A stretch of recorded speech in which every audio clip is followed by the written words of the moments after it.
नमस्कार, स्वागत है आप सभी का। मैं हूं आपके साथ तान्या वर्मा। तो चलिए शुरुआत करेंगे मध्य प्रदेश के इस खास बुलेटिन की।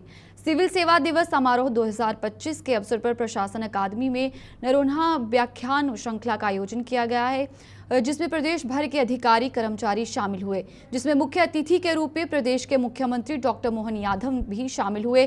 और इस अवसर पर मुख्यमंत्री ने कहा कि सिविल सेवा सिर्फ एक पेशा नहीं, ये जनसेवा का एक प्रभावी माध्यम है। उन्होंने कहा कि सिविल सेवकों का दायित्व है कि वे अपने अधिकारियों का निस्संदेह सदुपयोग करें, लेकिन अपने कर्तव्यों से कदापि विमुख ना हो। उन्होंने ओबीसी आरक्षण को लेकर कहा कि हमारी सरकार का रुख स्पष्ट है। ओबीसी को 27% आरक्षण देने के स्टैंड पर हम कायम भी हैं। ओबीसी आरक्षण को लेकर के हमारी सरकार स्पष्ट है। हर हालत में ओबीसी आरक्षण के 27% के स्टैंड पे हम कायम भी है। हमने सॉलिसिटर जनरल से भी कहा है, और जिस प्रकार से ओबीसी आयोग की रिपोर्ट हमारी पूर्ववर्ती सरकार श्रीमान शिवराज सिंह जी के समय आई थी, हमने उनके परीक्षण करने के साथ साथ जितने भी लोगों ने इसमें रिट याचिका लगाई है उनको भी बुलाकर हम संवाद करेंगे कि हम कुल मिलाकर के हमारा सबका उद्देश्य सर्वहारा वर्ग के लिए है, और इस खास करके सभी वर्गों की दृष्टि से यशस्वी प्रधानमंत्री के नेतृत्व में सबका साथ सबका विकास। प्रदेश के मुख्यमंत्री डॉक्टर मोहन यादव ने राहुल गांधी द्वारा अमेरिका में दिए गए विवादित बयान पर कहा कि राहुल गांधी का रिकॉर्ड रहा है कि वो देश की इज्जत बाहर जाकर बिगाड़ते हैं। बाबा महाकाल उन्हें सद्बुद्धि दे कि इस बार वो बाहर जाकर ऐसा ना करें। फिर भी ये राहुल गांधी की इच्छा पर है।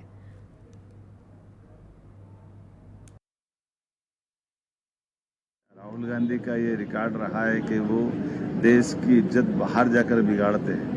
मैंने तो कहा कि बाबा महाकाल सद्बुद्धि दे, इस बार शायद वो ऐसा न करे। फिर भी अब उनके इच्छा पे है। एक चरित्र बन जाता व्यक्ति का कि हम अपने देश और देश के देशवासियों की इज्जत दुनिया में उनकी टोपी उछालने का काम न करे, उनकी इज्जत गिराने का काम न करे। राजनीति करना है तो देश के अंदर आपका प्लेटफॉर्म है, आपकी पार्टी है, पार्लियामेंट के आप माननीय सदस्य हो, वहाँ रखो, आप जो बात रखना, जैसा कहना कहिए। लेकिन विदेश से कोई देश का नेता ऐसा नहीं, किसी देश। प्रदेश के उप मुख्यमंत्री राजेंद्र शुक्ल द्वारा कैबिनेट बैठक में हुए महत्वपूर्ण निर्णयों की जानकारी देते हुए बताया कि बैठक में मुख्यमंत्री द्वारा कई महत्वपूर्ण निर्णय लिए गए हैं। प्रदेश में विकास कार्य तेजी से हो, इसके लिए भी योजनाएं बनाई गई हैं। आज मुख्यमंत्री डॉक्टर मोहन यादव जी की अध्यक्षता में कैबिनेट की बैठक संपन्न हुई है। उसमें जैसा कि हम सब जानते हैं कि चीता के मामले में जो लंबे समय से संघर्ष चल रहा था, कूनो अभ्यारण्य में बहुत ही सफल तरीके से चीतों को लाया गया और उनका वंश वृद्धि भी बहुत सफलतापूर्वक सफल रही है। और पिछले दिनों गांधी सागर अभ्यारण्य में 2 चीतों के पुनर्स्थापन का बहुत ही सफल। मध्य प्रदेश के पन्ना कलेक्टर सुरेश कुमार के निर्देश एवं जिला आबकारी अधिकारी मुकेश कुमार मौर्य के मार्गदर्शन में पन्ना जिले में अवैध शराब के विरोध संघन अभियान चलाया जा रहा है। इसी मिशन के लिए गठित टीम द्वारा गुनौर थाना के अंतर्गत शंकरगढ़ के नजदीक पल्सर मोटरसाइकिल की घेराबंदी कर धरपकड़ के बाद आरोपियों से 300 पाव अवैध देसी शराब बरामद की गई, जिसकी कीमत 22,500 आंकी जा रही है। आबकारी टीम द्वारा 2 आरोपियों को गिरफ्तार कर मध्य प्रदेश आबकारी अधिनियम की धारा 34(2) का अपराध पंजीबद्ध किया गया।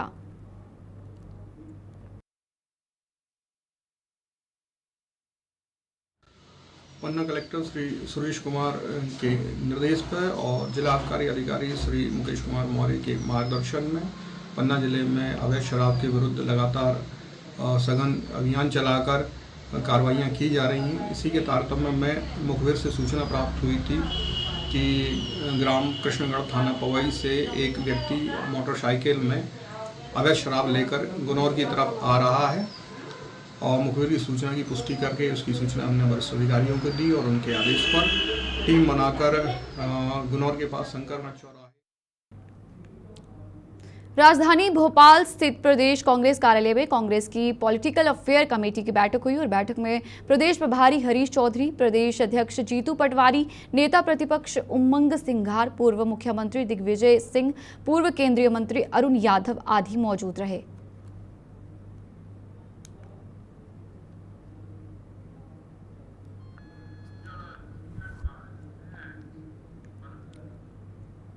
मध्य प्रदेश के ग्वालियर पुलिस ने एक वाहन चोर गिरोह के 3 सदस्यों को पकड़ने में सफलता पाई है। ये छातिर चोर दिल्ली से चोरी की बाइक पर सवार होकर ग्वालियर पहुंचे थे, लेकिन चोरी करने से पहले ही पुलिस टीम के हथड़े चढ़ गए।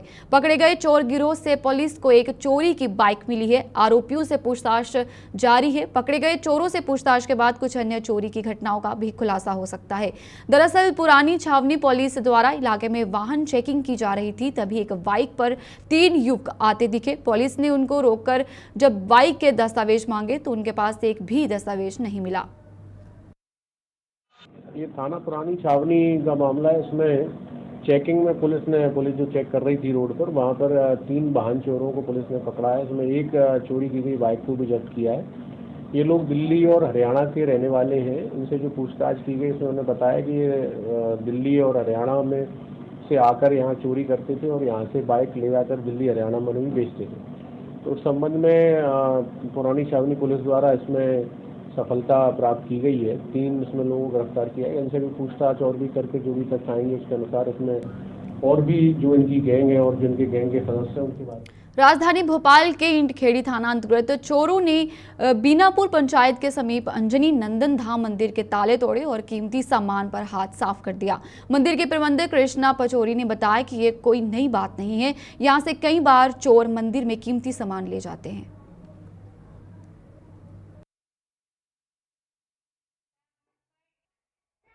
ये इंटखेड़ी थाना अंतर्गत आता है। अंजनी नंदन धाम पहाड़ी पर मंदिर है और यहाँ पर आज रात में चोरों के द्वारा ताले तोड़कर पूरी अलमारी तोड़ दी गई। सामान पूरा बिखरा पड़ा है और यहाँ पर कुछ सामान रखा था जिसको ले भी गए। मंदिर का भी ताला तोड़ा, दुर्गा जी के मंदिर का ताला तोड़ा, हनुमान जी के मंदिर का ताला तोड़ा, वहाँ भी पूरा सामान बिखरा पड़ा है। और पिछले कई बार यहाँ पर दो 3 बार चोरी हो चुकी। एक बार तो यहाँ के पूरे घंटे चोरी करके ले गए। लगभग 3-4 साल पहले यहाँ के पूरे घंटे ले गए। लगभग 1 कुंटल 40 किलो के समथिंग पीतल लेके चले गए यहाँ से। उसमें जब पुलिस से रिपोर्ट करी तो उसमें तफ्तीश की गई, इधर उधर देखा गया लेकिन कोई मिला नहीं।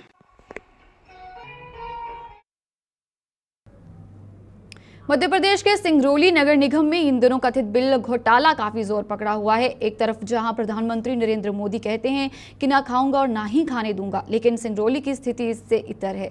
बताते हैं कि नगर निगम में करोड़ों का बिल घोटाला हुआ है, जिसमें कि आरोप है कि काम के बगैर ही निगम अफसर ठेकेदारों से सांठगांठ कर बिल पास कर रहे हैं। इतना ही नहीं बल्कि इनके किए कराए पुराने चिट्ठे भी अब धीरे धीरे खुलने लगे हैं, जिसमें 4 वर्ष पूर्व किए गए भ्रष्टाचार के मामले उजागर हुए हैं। जानकारी के लिए बता दें कि जनवरी माह 2021 से लेकर मार्च महीने तक के बीच तत्कालीन सीएम आगमन के आड़ में लगभग दर्जनों कार्य अपने चहेते संविदाकारों को ऑफलाइन दे दिया गया।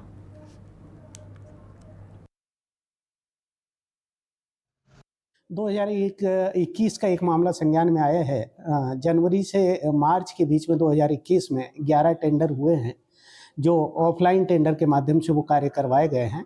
2018 के नगरपालिका निगम के जो वित्त और लेखा के नियम हैं, उन नियमों में ये प्रावधान किया गया है कि 1 लाख से ऊपर का जो भी नगर निगम में कार्य होगा वो ई टेंडरिंग के माध्यम से होगा। लेकिन इसमें ये विषय संज्ञान में आया है कि ई टेंडरिंग का उपयोग न करके ऑफलाइन टेंडर के माध्यम से ये 11 कार्य करवाए।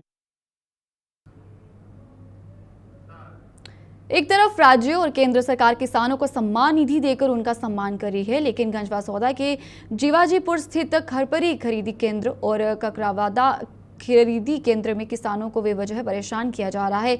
इन केंद्रों पर ना तो पीने के पानी की कोई व्यवस्था है, ना ही लाइट की, लिहाजा अंधेरे में मोबाइल की टॉर्च से रात गुजार रहे हैं ताकि खुले में नीचे पड़े अनाज की निगरानी कर सकें, किसानों का अनाज चोरी ना हो।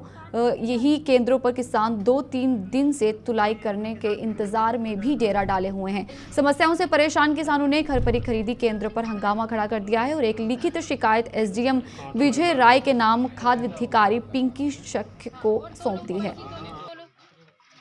यह वेयर हाउस कल इनके द्वारा खोला नहीं गया और समिति स्तर के कर्मचारियों की भी शिकायत है कि सैंपल ये लोग 5 से 10 किलो ले रहे हैं और चेक करने के बाद वापस भी नहीं करते हैं। छाया पानी की व्यवस्था नहीं है, लाइट की व्यवस्था नहीं है, ये सारी अनियमितताएं यहाँ पे पाई गई।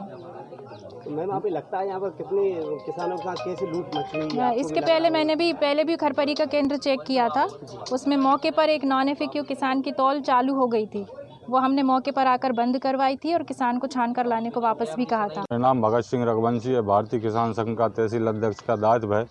ये खरपरी केंद्र है, ना यहाँ लाइट की व्यवस्था है, ना पानी की व्यवस्था है। और सर्वेयर और वेयर हाउस वाले जो हैं वो लूट मचा रहे हैं, 10-10, 15-15 किलो नाई ले रहे हैं। ये स्थिति हर वेयर हाउस पे है। मैंने जाके देखा, हर वेयर हाउस पे यही स्थिति है। 10-15 किलो ले रहे हैं और पास नहीं कर रहे हैं, फेल कर रहे हैं। पैसे दे दो तो अंदर कर रहे हैं, नहीं बाहर भगा। किसान प्रधानमंत्री जी बोलते हैं कि सालाना 6,000 रुपये हमको किसान सम्मान निधि दी जाती है। तो साहब मेरा उनसे निवेदन है कि वो हमें सम्मान निधि की ना दें। हमें निधि की आवश्यकता नहीं है, हमें सिर्फ सम्मान की आवश्यकता है किसान को। यहाँ जो 3 दिन से हम नरकीय जीवन जी रहे हैं, यहाँ पे ना लाइट की व्यवस्था है, ना पानी की व्यवस्था है, ना छाँव की व्यवस्था है। और हम मध्य प्रदेश के सिंगरौली जिले के एनसीएल के धुंधचुआ एवं जयंत परियोजना विस्तार के लिए एनसीएल द्वारा भू अधिग्रहण की प्रक्रिया तेजी से चल रही है। जयंत परियोजना की खदान अवासाई परिसर के नजदीक आने से ब्लास्टिंग के दौरान यहां बसे लोगों का घर जर्जर होने लगे हैं। ऐसे में कई कमजोर मकान के गिरने का भय हमेशा बना रहता था। बताया जा रहा है कि वार्ड क्रमांक 8 में सरकारी जमीन पर दशकों से मकान बनाकर रहने वाले मृतुजा कुरैशी के मकान का एक हिस्सा जो कच्चे खपराल से निर्मित था, वे दीवार सहित गिर गया। गनीमत ये रही कि दीवार का हिस्सा घर के बाहर की ओर गिरा, लेकिन ऊपर छज्जा गिरने से 14 वर्षीय बच्ची गंभीर रूप से घायल हो गई है।